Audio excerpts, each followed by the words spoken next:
कैसे इंडस्ट्रीज में रोबोट हर बार exact movement करता है और ये मुमकिन होता है स्टेपर मोटर की वजह से। तो आज की इस वीडियो में हम बात करेंगे स्टेपर मोटर के बारे में कि स्टेपर मोटर क्या होती है और इसकी वर्किंग क्या होती है और इसके टाइप क्या होते हैं। तो स्टेपर मोटर एक डिवाइस है जो इलेक्ट्रिकल एनर्जी को कन्वर्ट करता है मैकेनिकल एनर्जी में।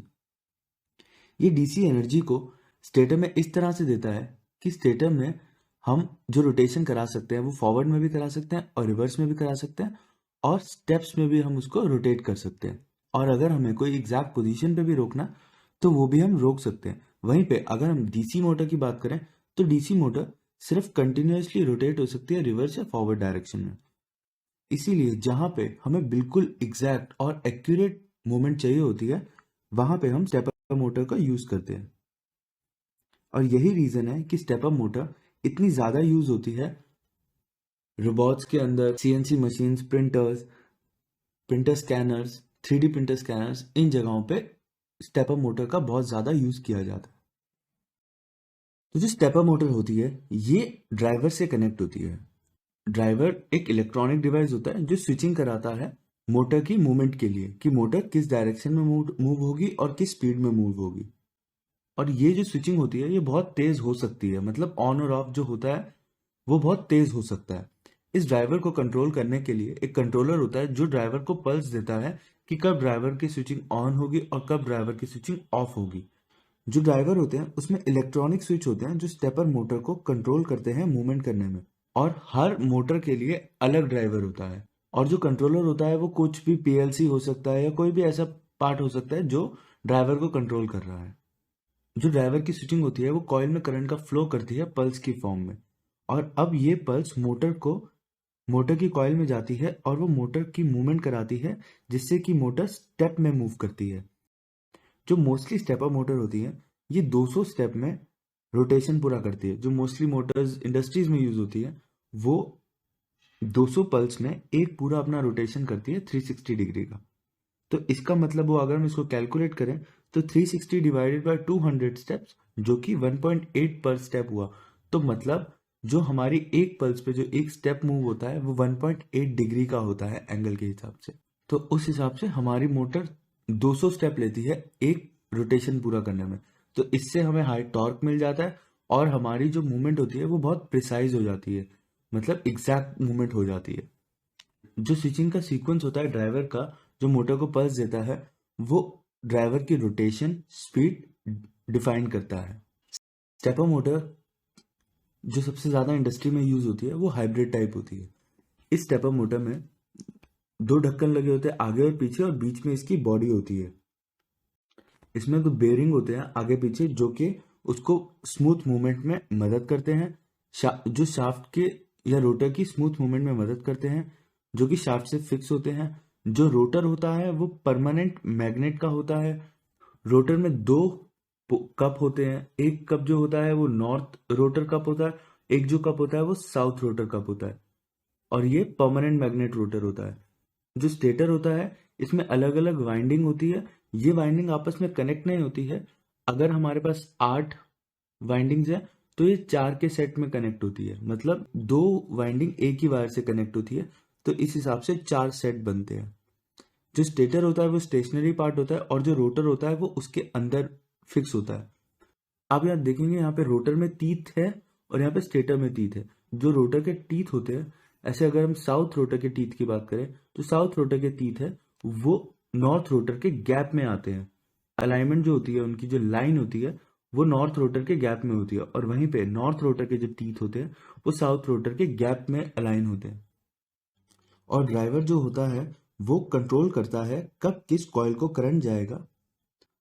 स्टेटर में जो वाइंडिंग होती है उसमें कब करंट जाएगा ये डिसाइड करता है ड्राइवर। ड्राइवर कंट्रोल करता है कि कब किस कॉइल में करंट जाएगा और इसकी वजह से इलेक्ट्रोमैग्नेटिक फील्ड बनती है और जिसकी वजह से हमारा रोटर घूमता है।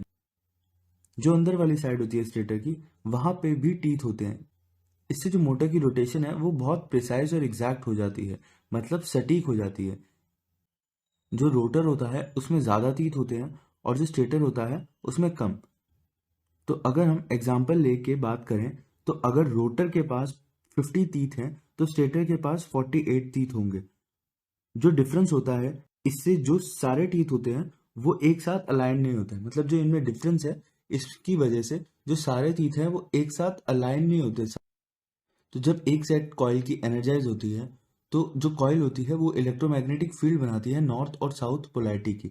जो रोटर होता है वो परमानेंट मैग्नेट का होता है, तो वो अलाइन हो जाता है स्टेटर की मैग्नेटिक फील्ड से। तो जब कॉइल में करंट फ्लो करता है तो कॉइल अपनी एक मैग्नेटिक फील्ड बना लेती है। तो जो रोटर होता है वो परमानेंट मैग्नेट का होता है, तो रोटर अलाइन हो जाता है उस मैग्नेटिक फील्ड से। तो जो कॉइल होती है जब वो बंद और चालू होती है तो उसमें जो होती है पोलैरिटी चेंज होती है। मतलब जैसे अगर आप इस पिक्चर में देखेंगे तो जब हमने इस कॉइल को सप्लाई दी तो इसमें नॉर्थ पोल जनरेट हो गया और इसमें साउथ पोल जनरेट हो गया। तो जो अब हमारा मैग्नेट था वो इस फील्ड के साथ अलाइन हो गया।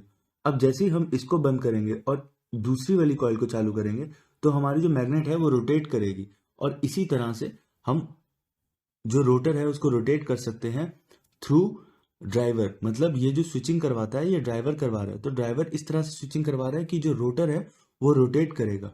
और जो रोटर के कप होते हैं जैसे नॉर्थ और साउथ पोलैरिटी वाले, तो एक कप अट्रैक्ट करेगा और एक कप रिपेल करेगा, तो इस हिसाब से मोटर घूमेगी।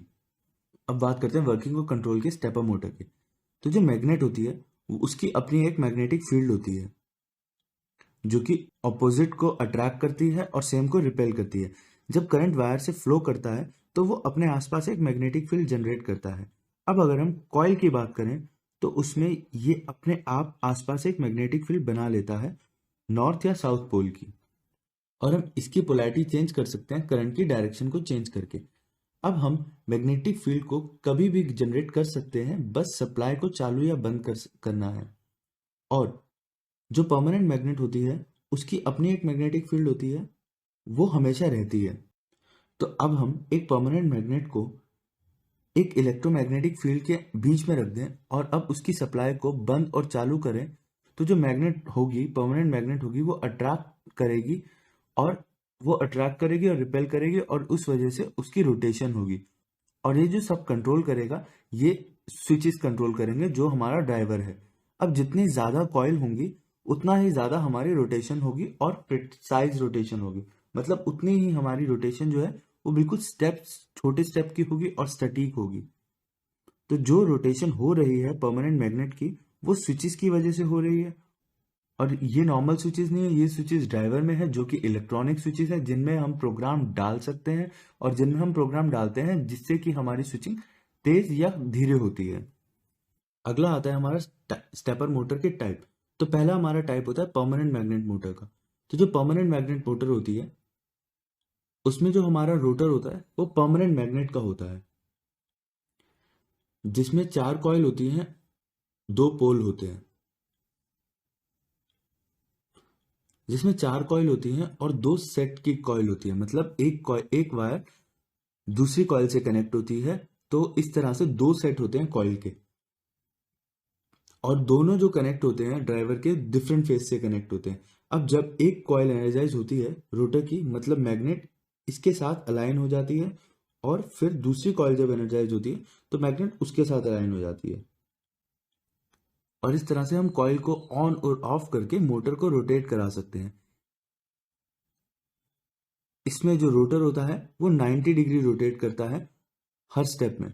हम इसको इम्प्रूव भी कर सकते हैं, मतलब कम या ज़्यादा भी कर सकते हैं, और वो हम कर सकते हैं ज़्यादा कॉइल करके या ज़्यादा मैग्नेटिक पोल बना के। दूसरी जो स्टेपर मोटर होती है वो वेरिएबल रिलक्टेंस होती है। इस तरह की motor soft iron ferromagnetic material की होती है, जिसका मतलब ये है कि जो रोटर है वो मैग्नेटिक फील्ड से अट्रैक्ट होगा पर वो परमानेंट मैग्नेट का नहीं होगा। इसमें रोटर में 4 टीथ होते हैं और कॉइल जो होती है वो 6 होती है, जो कि दो दो के सेट में होती है। तो इस हिसाब से 3 सेट ऑफ कॉइल होती हैं, और हर सेट में अलग अलग फेज होता है। इसमें 6 कॉइल हैं और 4 पोल हैं। तो इस तरह से डिजाइन किया जाता है कि सारे पोल एक साथ अलाइन नहीं होते हैं।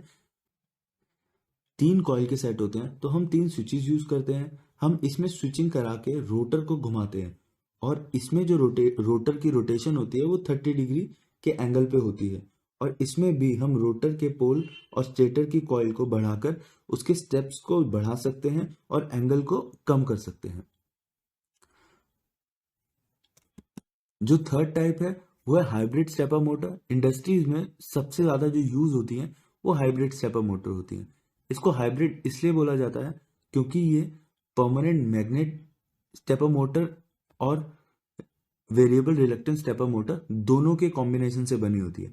इसमें जो रोटर होता है वो एक्सियली मैग्नेटाइज रोटर होता है, जिसका मतलब ये है कि उसमें जो पोल होते हैं, मतलब नॉर्थ और साउथ पोल दोनों में तीत निकले होते हैं। जैसे कि आप इस पिक्चर में देख पाएंगे, ये साउथ पोल है और ये नॉर्थ पोल है, तो नॉर्थ पोल के 3 तीत निकले हुए हैं और साउथ पोल के 3 तीत निकले हुए हैं।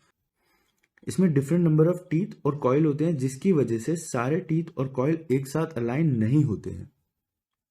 इस मोटर में जब हम एक सेट ऑफ कॉइल को एनर्जाइज करते हैं तो जो रोटर होता है वो स्टेटर के साउथ पोल से रिपेल होता है और नॉर्थ पोल से अट्रैक्ट होता है। और इसी तरह से स्विचिंग करा के हम मोटर की स्पीड को कंट्रोल कर सकते हैं। और इसमें हर स्टेप 30 डिग्री का होता है, तो इसमें हम पोल और रोटर की तीत बढ़ा के स्टेप्स के एंगल को कंट्रोल कर सकते हैं। तो अगर हम बात करते हैं एक कॉम्प्लेक्स मोटर की जो इंडस्ट्रीज में यूज होती है, जिसमें 8 कॉइल होती है स्टेटर में और 48 टीथ होते हैं स्टेटर में, और वहीं पे जो रोटर होता है उसमें 50 टीथ होते हैं, जिससे हम और भी प्रिसाइज मूवमेंट मिल सकती है। और इस केस में जो हमें एंगल मिल सकता है वो 1.8 डिग्री का मिल सकता है। तो जो हमारी मूवमेंट होगी वो 1.8 डिग्री के एंगल पे होगी, तो ये बहुत प्रिसाइज मूवमेंट होगी और जो हमें टॉर्क मिलेगा वो बहुत ज्यादा टॉर्क मिलेगा। तो इस तरह से हम स्टेपर मोटर को मूव करा सकते हैं, मतलब इस केस में हमें हाई टॉर्क भी मिल रहा है और हमें स्टेप्स भी प्रिसाइज मिल रहे हैं। आई होप आज की इस वीडियो से आपको क्लियर हुआ होगा स्टेपर मोटर के बारे में, कि स्टेपर मोटर क्या होती है, उसकी कंस्ट्रक्शन क्या होती है और उसके टाइप्स क्या होते हैं और वर्किंग क्या होती है। क्योंकि कई बार जब इंडस्ट्रीज में हम जाते हैं तो वो प्रिसाइज मूवमेंट देख के हम कंफ्यूज हो जाते हैं कि इसमें इंडक्शन मोटर लगी होगी या कौन सी मोटर लगी होगी। तो आज की इस वीडियो से आपको क्लियर हुआ होगा कि जहां पे भी प्रिसाइज मूवमेंट होती है तो वहां पे स्टेपर मोटर का यूज होता है। आई होप आज की वीडियो आपको पसंद आई हो। वीडियो पसंद आई हो तो लाइक और सब्सक्राइब करें। वीडियो देखने के लिए धन्यवाद।